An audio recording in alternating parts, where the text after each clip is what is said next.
सो अगर आपने Ant-Man and वो क्वांटममेनिया मूवी देख ली है तो इसके पोस्ट क्रेडिट सीन में आपने ढेर सारे कैंग है यानी लिटरली ढेर सारे कैंग वेरिएंट्स को देखा होगा। तो एक्चुअली ये काउंसिल ऑफ कैंग है, लेकिन आखिर ये लोग यहाँ इकट्ठा क्यों हुए हैं? और हाँ, अगर आप ऐसा सोच रहे हैं कि ये कैंग द कॉन्करर के वेरिएंट्स का अवेंजर्स असेंबल टाइप सीन है और अब ये सब मिलकर कुछ धूम मचाले करेंगे, तो ऐसा बिल्कुल भी नहीं है, बल्कि ये सब एक दूसरे को मारने के लिए इकट्ठा हुए हैं। इवन जो इन्हें यहाँ इकट्ठा कर रहा है यानी जो इनमोर्टस वेरिएंट हमें पोस्ट क्रेडिट सीन में दिखा, वही इन दी एंड इन्हें बिट्रे कर सकता है। तो इस काउंसिल ऑफ कैंग से रिलेटेड काफी मिस्ट्रीज हैं जो कॉमिक एक्यूरेट भी होगी और एमसीयू में इस काउंसिल पर अपना एक स्पेशल टेक भी लिया जाएगा। तो चलिए इन सबको समझते हैं और काउंसिल ऑफ कैंग को एक्सप्लेन करते हैं।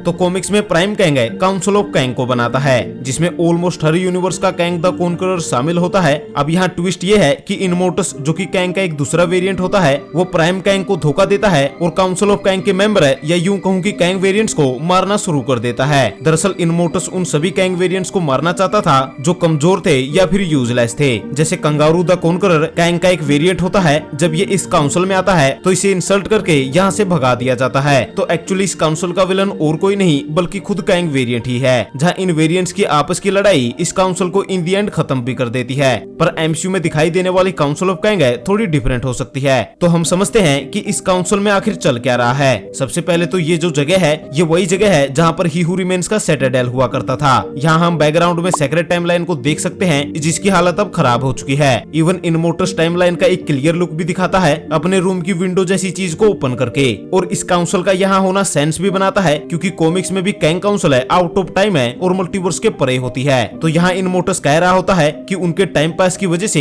एक अवेंजर ने कैंग वेरिएंट को मार दिया, यानी अब अवेंजर्स को पता चल चुका है कि कैंग नाम की कोई आफत है मल्टीवर्स में एग्जिस्ट करती है। तो अब इन सब कैंग वेरिएंट्स के लिए अवेंजर्स खतरा बन चुके हैं। इवन मूवी के लास्ट में एंटमैन भी कैंग द कॉन्करर के बारे में चिंता कर रहा होता है और वो अपने आप पर कैंग द कॉन्करर को मारने पर डाउट करता है। तो इसके काफी हाई चांसेस है कि एंटमैन दूसरे अवेंजर्स को कैंग के बारे में बता दे और इसलिए इनमोर्टस कैंग ने काउंसिल ऑफ कैंग को बुलाया है। कॉमिक्स में भी ये लोग अलग अलग टाइम पर इकट्ठा होते हैं और अलग अलग टॉपिक्स पर चर्चा करते हैं, जहां अब की बार ये एंटमैन के द्वारा मारे गए कैंग वेरिएंट के बारे में चर्चा करेंगे और ये सब मिलकर उन वेरिएंट्स को वॉर्न कर सकते हैं जो उलट पुलट काम करते हैं मल्टीवर्स में। और ये कुछ वेरिएंट्स को सजा के तौर पे मार भी सकते हैं जो इनके लिए और मल्टीवर्स के लिए खतरा बन सकते हैं। और वैसे इसी काउंसिल ने कैंग वेरिएंट को क्वांटम रेल में भेजा था, जो हमें एंटमैन 3 मूवी में दिखा। तो एक्चुअली हम ऐसा कह सकते हैं कि ही हू रिमेन्स के मरने के बाद इन्फिनाइट कैंग वेरिएंट आ चुके हैं, जिन्होंने अपनी एक काउंसिल बनाई है। और इस काउंसिल के 3 हेड वेरिएंट हैं जो हमें पोस्ट क्रेडिट सीन में दिखे। इस काउंसिल का काम है मल्टीवर्स को सेफ रखने का, क्योंकि अगर अल्टरनेट टाइमलाइंस प्रून हो गई या फिर मल्टीवर्स खत्म हो गया तो सारे कैंग वेरिएंट एग्जिस्टेंस से मिट सकते हैं और ये मल्टीवर्स को बचाने के लिए अपने वेरिएंट्स को भी मार देते हैं। तो ऑब्वियसली अवेंजर्स को डेफिनेटली मारेंगे।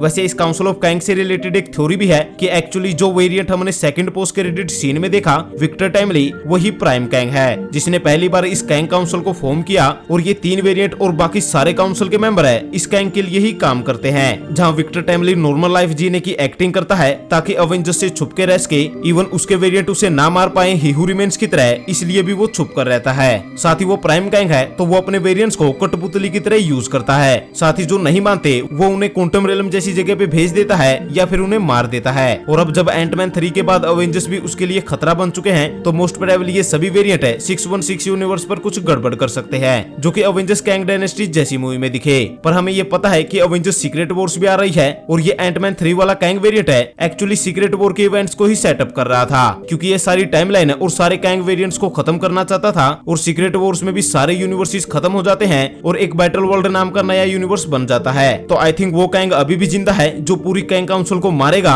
और हर एक यूनिवर्स को खत्म करके एक नया यूनिवर्स बनाएगा, जहाँ का वो गॉड किंग है और सब कुछ बनेगा और उसे नाम देगा बैटल वर्ल्ड। पर ऑब्वियसली उससे पहले एक बार तो हमें काउंसिल ऑफ कैंग एक्शन में जरूर दिखेगी। और मुझे चिंता हो रही है अवेंजर्स के लिए, क्योंकि फिलहाल अवेंजर्स ऐसी हालत में नहीं है कि वो इतने सारे कैंग वेरिएंट्स का एक साथ मुकाबला कर सके। पर जैसा कि हमने एंटमैन से सीखा कि एक छोटी सी चींटी भी जंग जीत सकती है।